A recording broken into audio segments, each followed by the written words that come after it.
సేతు అనేది ఒక సముద్ర వంతెన. ఇది దేశంలోని అతిపెద్ద సముద్ర వంతెన. పట్టణ రవాణాను, మౌలిక సదుపాయాలను పెంచే క్రమంలో ఈ వంతెనను నిర్మించారు. ప్రజలకు రాకపోకలు అత్యంత సులభతరం చేసేందుకు ఈ వంతెనను నిర్మించారు. 2016 డిసెంబర్లో ఈ వంతెనకు ప్రధానమంత్రి నరేంద్ర మోడీ శంకుస్థాపన చేశారు. 17,840 కోట్ల వ్యయంతో ఈ వంతెన నిర్మించారు. ఇది 21.8 కిలోమీటర్ల పొడవు ఉంది. 6 వరుసలుగా ఈ వంతెన నిర్మించారు. ఈ వంతెన ద్వారా ముంబై నుంచి నవీ ముంబై చేరుకోవడానికి కేవలం 20 నిమిషాల సమయం మాత్రమే పడుతుంది. ఈ వంతెన నిర్మించక ముందు ముంబై నుంచి నవీ ముంబై వెళ్లడానికి 2 గంటల సమయం పట్టేది. అటల్ సేతు బ్రిడ్జిని ముంబై ట్రాన్స్ హార్బర్ లింక్ అని కూడా పిలుస్తారు. దీనిని ప్రధానమంత్రి నరేంద్ర మోడీ ప్రారంభించారు.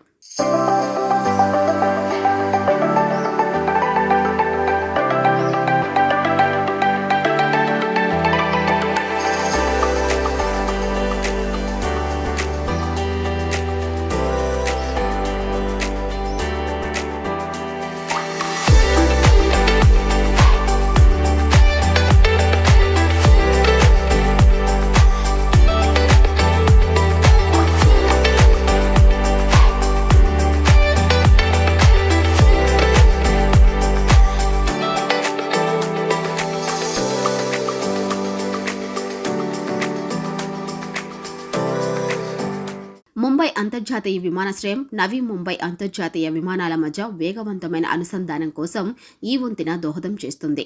పూణే, గోవా, దక్షిణ భారతదేశానికి ఈ వంతెన మీదుగా అత్యంత సులభతరంగా ప్రయాణం చేయవచ్చు. ముంబై ట్రాన్స్ హార్బర్ లింక్ ద్వారా 4 చక్రాల వాహనాలు గంటకు 100 కిలోమీటర్ల వేగంతో ఈ వంతెన మీదుగా ప్రయాణం చేసే అవకాశం ఉంది.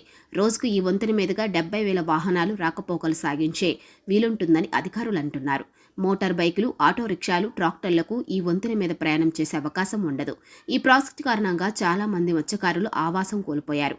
వారికి ప్రభుత్వం పరిహారం చెల్లించే దిశగా అడుగులు వేస్తుంది.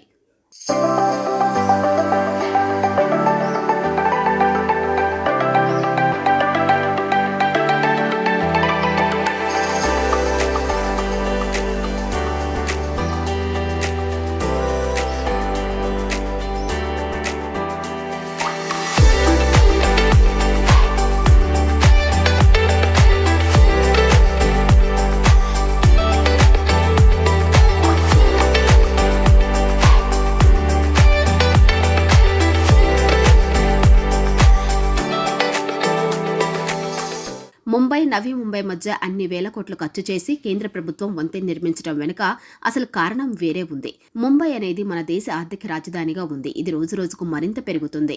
ముంబై మహానగరాన్ని, నవీ ముంబైని సముద్రం వేరు చేస్తున్నది. పెద్ద పెద్ద వాణిజ్య సంస్థలు నవీ ముంబైలోనే ఉన్నాయి. ముంబై నుంచి ఆ ప్రాంతానికి వెళ్లాలంటే దాదాపు 2 గంటల సమయం పడుతుంది. పైగా ట్రాఫిక్ కష్టాలు. ఈ క్రమంలో వాటి పరిష్కారానికి కేంద్రం ఈ వంతెన నిర్మించింది.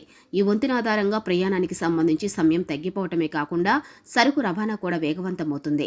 వీటన్నిటిని దృష్టిలో పెట్టుకుని కేంద్రం మౌలిక సదుపాయాల అభివృద్ధిలో భాగంగా ఈ వంతెన నిర్మించింది. ఈ వంతెనలో ఎన్నో ప్రత్యేకతలు ఉన్నాయి.